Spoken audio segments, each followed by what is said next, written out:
Hello viewers, অচিন্তদার free coaching চ্যানেলে তোমাদের সকলকে স্বাগত জানাই।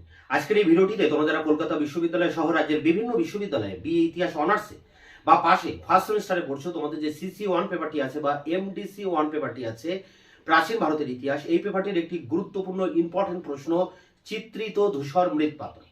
এই চিত্রিত ধূসর মৃৎপাত্রের এই যে টিকার প্রশ্ন, এই প্রশ্নটি নিয়ে বিস্তারিত আলোচনা করা হবে এবং এই আলোচনার শেষে এই প্রশ্নটির যে উত্তর কিভাবে তোমরা লিখবে সেই উত্তর পত্রটিও আমি তোমাদেরকে প্রোভাইড করব ভিডিওর শেষে। এখন সে প্রসঙ্গে যাওয়ার আগে এটা বলবো যে এই পেপারটির যে ইম্পর্টেন্ট প্রশ্নের যে সাজেশন, লাস্ট মিনিট সাজেশন, সেটি আমি গতকাল আমার চ্যানেলে আপলোড করেছি। তোমরা সেই ভিডিওটি দেখে নেবে, তাহলে বুঝতে পারবে যে কোন প্রশ্নগুলো এবার তোমাদের জন্য ভেরি ভেরি ইম্পর্টেন্ট। এবং সেই সাজেশনের প্রত্যেকটি প্রশ্ন ধরে ধরে আমি বিস্তারিত আলোচনা সহ আমি ভিডিও লেকচার ক্লাস দিয়েছি একের পর এক, প্রত্যেকটা প্রশ্ন ধরে ধরে। প্রত্যেকটা প্রশ্নের সেই ভিডিও লেকচার ক্লাসের লিঙ্ক আমার এই ভিডিও ডেসক্রিপশন বক্সে দেওয়া থাকবে, তোমরা অবশ্যই সেটা দেখে নেবে। তো আমরা আসি আমাদের মূল আলোচনার প্রসঙ্গে। দেখো এখানে কি লেখা রয়েছে। University of Calcutta, BA history honours general, first semester, CC one, MDC one. দেখো অনার্সের ক্ষেত্রে সিসি ওয়ান, জেনারেল ক্ষেত্রে এমডিসি ওয়ান, দুটো ক্ষেত্রেই কিন্তু এই পেপারটির নাম প্রাচীন ভারতের ইতিহাস। এবং এই পেপারটির একটি গুরুত্বপূর্ণ প্রশ্ন যেটা রয়েছে, চিত্রিত ধূসর মৃৎপাত্র, মাটির পাত্র, সেটির রং কেমন, ধূসর কালারের এবং তার গায়ে বিভিন্ন চিত্র বা ছবি কিন্তু আঁকা রয়েছে, তাই এটি নাম হয়েছে চিত্রিত ধূসর মৃৎপাত্র। আরেক ধরনের মৃৎপাত্র আছে, সেটি হচ্ছে কৃষ্ণ মসৃণ মৃৎপাত্র, কালো রঙের মাটির পাত্র এবং সেটি খুব মসৃণ। এটি আমরা হরপ্পা সভ্যতায় এই ধরনের মাটির পাত্র আমরা লক্ষ্য করি। কিন্তু আমাদের এখন প্রশ্ন পড়ার যেটা, সেটা হচ্ছে চিত্রিত ধূসর মৃৎপাত্র। এখন এই প্রশ্নটি আলোচনা করতে গেলে এখানে কয়েকটি বিষয়ের ভিতর দিয়ে আমরা সেটার মূল জায়গায় পৌঁছাবো। দেখো প্রথমে আছে নামকরণ। তা নামকরণ কেন হয়েছে এই ধরনের, সেটা তো বোঝাই যাচ্ছে। দেখো গাঙ্গেয় উপত্যকায়, গাঙ্গেয় দোয়াব অঞ্চলে এই চিত্রিত ধূসর মৃৎপাত্র কিন্তু পাওয়া গেছে। এবং এই মাটির পাত্রগুলির রং ছিল অনেকটা ছাই রঙের বা ধূসর কালারের। এই ধূসর রঙের হওয়ার কারণে এর নামকরণ হয়েছে চিত্রিত ধূসর মৃৎপাত্র। একে ইংরেজিতে বলা হয় প্রিন্টেড গ্রে ওয়্যার। এটা এইভাবেও কিন্তু অনেক সময় প্রশ্ন থাকে, তার মানেই হবে এই চিত্রিত ধূসর মৃৎপাত্র। নামকরণটা কিভাবে হয়েছে না, এই মাটির পাত্রগুলি ছাই রঙের হওয়ায়, ধূসর রঙের হওয়ায় এর নাম হয়েছে চিত্রিত ধূসর মৃৎপাত্র। এবার দেখো স্থান, কোন স্থানে এটা পাওয়া গেছে। স্থান বলতে দেখো পাঞ্জাব থেকে শুরু করে উত্তর রাজস্থান এবং পূর্ব ভারতের যে গঙ্গা যমুনার দোয়াব অঞ্চল, এই বিস্তীর্ণ অঞ্চলে কিন্তু এই চিত্রিত ধূসর মৃৎপাত্রের সন্ধান পাওয়া গেছে।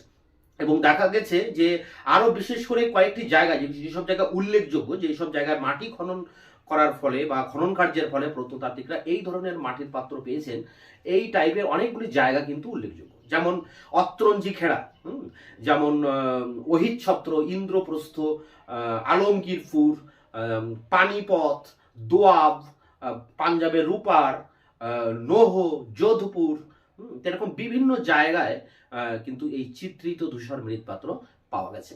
এবং এই এই যেসব জায়গায় এগুলো পাওয়া গেছে, সেখানে আরেকটা জিনিস আমরা লক্ষ্য করে দেখেছি যে এই জায়গার সাথে লৌহ যুগের একটা সম্পর্ক রয়েছে। দেখো এখানে আমরা পরের পয়েন্টে কি দেখছি না, লৌহ যুগ। লৌহ যুগের সাথে এই অঞ্চলের একটি ঘনিষ্ঠ যোগাযোগ রয়েছে, কারণ এই অঞ্চলে মাটি খুঁড়ে এই চিত্রিত ধূসর মৃৎপাত্র পাওয়া গেছে, পাশাপাশি বিভিন্ন লৌহ উপকরণও পাওয়া গেছে। লোহার তৈরি হাতকুটার, বড়শি, তীর, ছুরি, এরকম ইত্যাদি জিনিস কিন্তু পাওয়া গেছে। তবে এইসব জায়গায় লোহার ব্যাপক প্রচলন ছিল না, কিছু মানে অল্প মাত্রায় কিন্তু প্রচলন ছিল। তাই লৌহ যুগের সাথে এই চিত্রিত ধূসর মৃৎপাত্রের একটা ঘনিষ্ঠ সম্পর্ক রয়েছে। মানে লৌহ যারা ব্যবহার করতেন, লোহার উপকরণ, তারাই কিন্তু এই চিত্রিত ধূসর মৃৎপাত্রটাও ব্যবহার করতেন। এখন এইসব জায়গায় একটা কৃষিভিত্তিক গ্রাম খুঁজে পাওয়া গেছে, এবং যেখানে তারা গরু বা ঘোড়ার প্রতিপালন করতেন বাড়িতে, এবং তারা ধান, গম, যব এগুলো তারা ফলাতেন। হ্যাঁ, এরকম একটা কৃষিভিত্তিক গ্রামের নমুনা পাওয়া গেছে এই অত্রঞ্জি ঘেরা, এই ওহিত ছত্র, ইন্দ্রপ্রস্থ বা আলমগীরপুর, রূপার, এরকম ইত্যাদি জায়গায়। স্থান বলতে আমরা বলবো এই সব জায়গায় আমরা কিন্তু পেয়েছি এই চিত্রিত ধূসর মৃৎপাত্র, এবং সেটা সেই জায়গাগুলির সাথে লৌহ যুগের একটা ঘনিষ্ঠ সম্পর্ক রয়েছে। এরপরে দেখো রয়েছে যে পাত্রের বৈশিষ্ট্য। এই যে চিত্রিত ধূসর মৃৎপাত্রের বৈশিষ্ট্যটা কি? দেখো, চিত্রিত ধূসর মৃৎপাত্রের মাটির পাত্রগুলি খুব উন্নত মানের এবং গায়ে খুব সুন্দর মসৃণ ভাবে পালিশ করা রয়েছে। হ্যাঁ, এবং এগুলো এমন সুন্দরভাবে এর গায়ে যে রংটা, অনেক সময় চকলেট কালারের রং বা ধূসর রং, বা অনেক সময় দেখা যাচ্ছে যে যুদ্ধ জাহাজের যেমন রং হয় ঠিক সেই রকম কালারের রং কিন্তু এই মাটির পাত্রগুলোতে করা হয়েছিল। এবং এই মাটির পাত্রগুলি অনেক পাতলা ধরনের, খুব মোটা বা পুরু নয়, পাতলা ধরনের, এবং এগুলি খুব উন্নত মানের মাটি দিয়ে তৈরি। হ্যাঁ, মানে এই পাত্রগুলো তৈরি করার আগে মাটিকে খুব ভালোভাবে তৈরি করে নেওয়া হতো, এবং যে চরকার সাহায্যে, কুমোরের চাকার সাহায্যে এই মাটির পাত্রগুলো তৈরি করা হতো, সেটা কিন্তু মানে খুব জোরের সাথে ঘোরানো হতো। খুব জোরের সাথে ঘোরালে তবেই এটাকে কিন্তু পাতলা করা সম্ভব। তা প্রথমে খুব জোরের সাথে ঘুরিয়ে এই মাটির পাত্রগুলোকে পাতলা করা হতো, তারপরে সেটাকে একটু শক্ত করে আবার দ্বিতীয়বার এই কুমোরের চাকার পরে রেখে সেটাকে আবার জোরে ঘুরিয়ে এটাকে আরো পাতলা করা হতো। এবং এগুলো যে জায়গায় পোড়ানো হতো, যে চুল্লিতে, হ্যাঁ, মাটির পাত্রকে পোড়াতে হবে শক্ত করতে গেলে, যে চুল্লিতে পোড়ানো হতো সেখানে তার যে আগুন এবং তার যে উষ্ণতা বা তাপ, এটাকে কিন্তু খুব সুন্দরভাবে নিয়ন্ত্রণ করা হতো। মানে খুব টেকনিকের সাহায্যে কিন্তু এটাকে নিয়ন্ত্রণ করা হতো। এটা করার ভিতর দিয়ে কিন্তু এর গায়ে এই রংটা চলে আসতো। এবং এই চিত্রিত ধূসর মৃৎপাত্রের গায়ে পোড়ানোর পরে অনেক সময় রং করা হতো। রঙের পাশাপাশি এর গায়ে বিভিন্ন ধরনের নকশা, জ্যামিতিক নকশা, বিশেষ করে যেমন হচ্ছে বলা যায়, যেমন বিভিন্ন ধরনের জ্যামিতিক নকশার পাশাপাশি বিভিন্ন ধরনের ছবিও কিন্তু আঁকা হতো। যেমন হচ্ছে বলা যায় যে স্বস্তিকা চিহ্ন, হ্যাঁ, বা বলা যায় যে ডট, ড্যাশ, এই টাইপের বিভিন্ন ধরনের জ্যামিতিক নকশা এর গায়ের কিন্তু আঁকা হতো।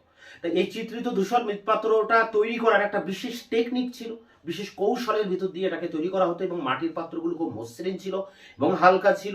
হ্যাঁ, এবং এগুলি হচ্ছে মসৃণ, পাশাপাশি এগুলো ছিল ধূসর রঙের। তো এটাই এর প্রধান বৈশিষ্ট্য। প্রধান বৈশিষ্ট্য বলতে যে এগুলোই আমাদের আলোচনা করতে হবে, যে এটা ছিল হালকা ধরনের এবং এর মাটি খুব উন্নত মানের ছিল, পোড়ানো হতো যে চুল্লিতে, সেখানে তাপমাত্রা নিয়ন্ত্রণ করা হতো, এবং এর গায়ে কিন্তু বিভিন্ন ধরনের নকশা, জ্যামিতিক নকশা, এগুলো ব্যবহার করা হতো। বিভিন্ন প্রাকৃতিক যেসব দৃশ্য বা ছবি আছে, যেমন কোনো ফুলের ছবি বা কোনো সূর্যের ছবি, এগুলো কিন্তু কম বেশি বিভিন্ন মৃৎপাত্রের গায়ে পাওয়া গেছে, তবে সংখ্যায় সেটা কম।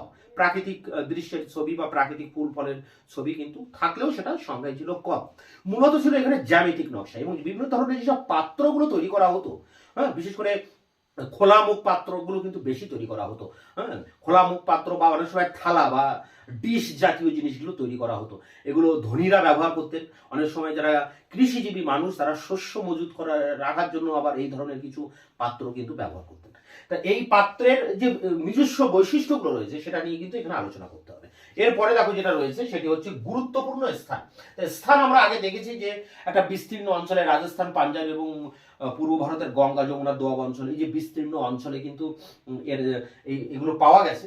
কিন্তু তার মধ্যে প্রধানতম যে গুরুত্বপূর্ণ স্থান সেটি কিন্তু উত্তরপ্রদেশের আলিগড় জেলার অত্রঞ্জি খেড়া। এই অত্রঞ্জি খেড়াতেই একমাত্র এর গুরুত্বপূর্ণ নিদর্শনগুলি কিন্তু পাওয়া গেছে। সব থেকে বেশি পরিমাণে পাওয়া গেছে এই জায়গায় এই চিত্রিত ধূসর মৃৎপাত্র। এবং এখানকার মানুষেরা লোহার ব্যবহার করতেন। এখানে খনন কার্যের ফলে জানা গেছে যে এখানকার লৌহ উপকরণ পাওয়া গেছে, অনেক ধরনের লৌহ উপকরণ পাওয়া গেছে, এবং এই মানুষেরা এই চিত্রিত ধূসর মৃৎপাত্র খুব হিউজ পরিমাণে তারা ব্যবহার করতেন। কারণ এখানে যে মানে চুল্লি বা যে ভাটা বলা হয়, যেখানে এগুলো পোড়ানো হতো, সেই জায়গা কিন্তু আবিষ্কার করা গেছে এই অত্রঞ্জি খেড়াতে। তা অত্রঞ্জি খেড়ার মানুষেরা এখানে কৃষিজীবী মানুষ, তারা গ্রাম গড়ে তুলেছিলেন, এবং পাশাপাশি তারা এই ধূসর রঙের মৃৎপাত্র, মাটির পাত্র ব্যবহার করতেন। তা এই বিষয়টারও একটু আলোকপাত করতে হবে। এই নোটসে যখন আমরা আলোচনায় অ্যান্সার লিখবো তখন কিন্তু এই অত্রঞ্জি খেড়ার উপরে একটু ডিটেলসে লিখতে হবে। এরপর দেখো স্রষ্টা।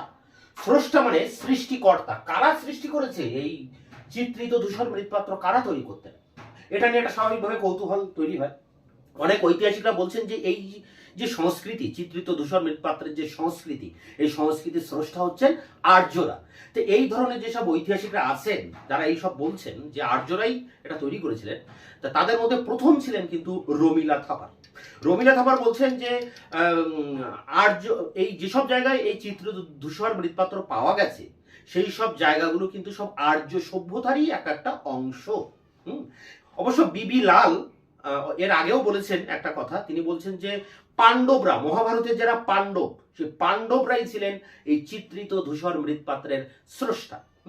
তা যাই হোক, রমিলা থাপার বলছেন এখানে যে আমরা বেদে যে আর্য সভ্যতার কথা জানি বা আর্য সংস্কৃতির কথা জানি, সেই সংস্কৃতিরই একটি অঙ্গ হচ্ছে এই চিত্রিত ধূসর মৃৎপাত্র। তাহলে আমরা কি দেখতে পাচ্ছি যে আর্যরা এই চিত্রিত ধূসর মৃৎপাত্র তারাই বানিয়েছিলেন। তারা ঘোড়া ব্যবহার করতেন, লোহার উপকরণ ব্যবহার করতেন, তারা কৃষিভিত্তিক গ্রামীণ সমাজ গড়ে তুলেছিলেন এবং পাশাপাশি তারা এই ধরনের মাটির পাত্র তাদের দৈনন্দিন ব্যবহারের জন্য এই ধরনের মাটির পাত্র তারা তৈরি করেছিলেন, অত্যন্ত হালকা ধূসর রঙের মৃৎপাত্র। তা এই স্রষ্টা বলতে কিন্তু আমাদের এই আর্যদের কথা এখানে বলতে হবে। এরপরে দেখো নকশার ব্যাপারে আমি তো বলেছি যে এই চিত্রিত ধূসর মৃৎপাত্রের গায়ে বিভিন্ন জ্যামিতিক নকশা আঁকা হতো, ডট বা ড্যাশ বা বলা যায় বিভিন্ন স্বস্তিকা চিহ্ন, এগুলো কিন্তু এখানে আঁকা হতো। এছাড়া এই মাটির পাত্রগুলো হচ্ছে গায়ে যে জ্যামিতিক নকশার পাশাপাশি বিভিন্ন ধরনের মাটির পাত্র তৈরি করা হতো, যেগুলো ধনীরা ব্যবহার করতেন এবং কৃষিজীবী মানুষেরাও তারা শস্য রাখার জন্য কিন্তু ব্যবহার করতেন। তো এই সামগ্রিক বিষয়গুলো নিয়ে 250 ওয়ার্ডের ভিতরে এই চিত্রিত ধূসর মৃৎপাত্রের উত্তরটি তোমাদেরকে লিখতে হবে। তো সেই উত্তরটি কিভাবে লিখবে তোমরা, সেই উত্তরটি নিয়ে আমি এবার প্রত্যেকটি লাইন ধরে ধরে আলোচনা করব এবার অন স্ক্রিনে। University of Calcutta BA history honours বা general, first semester, CC1 MDC 1। প্রশ্নটি হচ্ছে চিত্রিত ধূসর মৃৎপাত্র, পেইন্টেড গ্রে ওয়্যার ইংরেজিতে বলা হয়, এবং এর নাম্বার হচ্ছে 5 নম্বরের টিকা। উত্তর লিখবে এইভাবে: ধূসর রং করা মৃৎপাত্র পাওয়া গেছে গাঙ্গেয় উপত্যকার বিভিন্ন অঞ্চলে। এই সংস্কৃতির মানুষেরা লোহার ব্যবহার শিখেছিল। এখানে মৃৎপাত্রগুলির রং ছাই থেকে গাঢ় ধূসর, এই কারণে এই রূপ নামকরণ। এছাড়া পাত্রগুলির মধ্যে কতকগুলি মসৃণ ও হালকা ধরনের।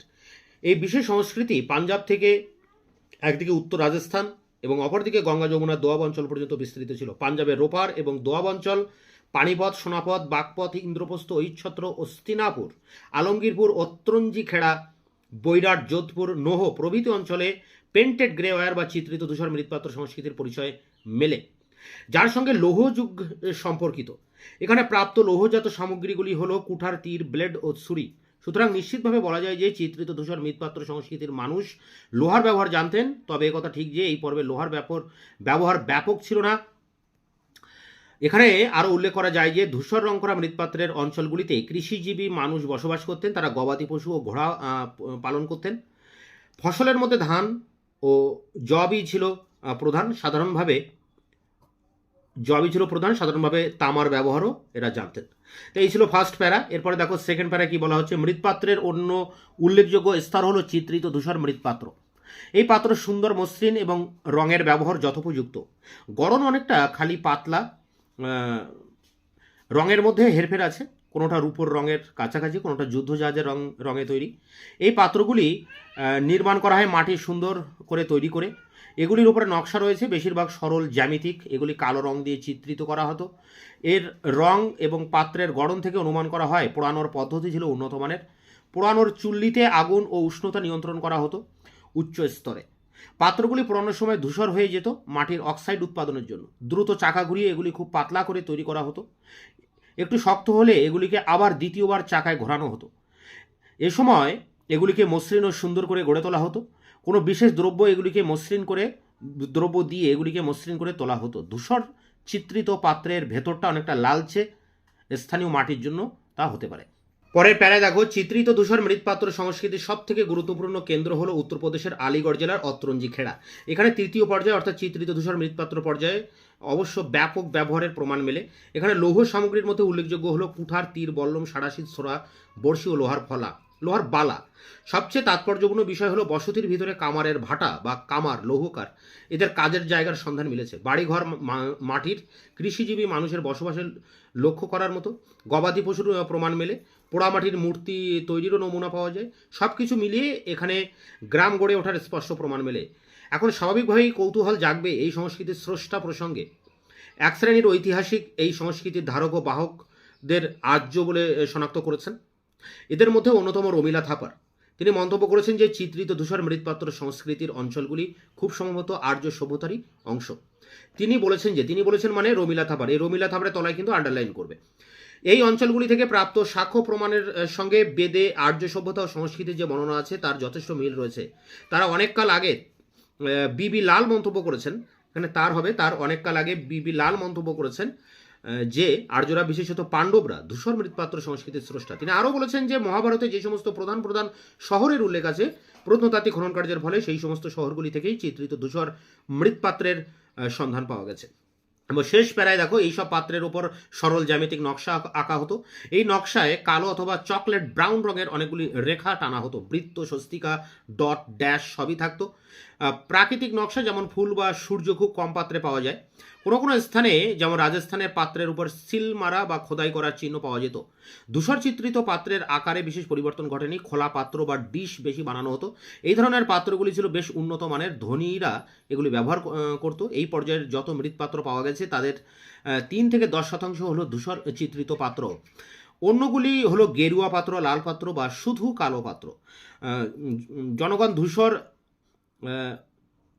চিত্রিত মৃৎপাত্রের সঙ্গে এগুলি রান্না বা দৈনন্দিন প্রয়োজন ও খাদ্য মজুতের জন্য ব্যবহার করত।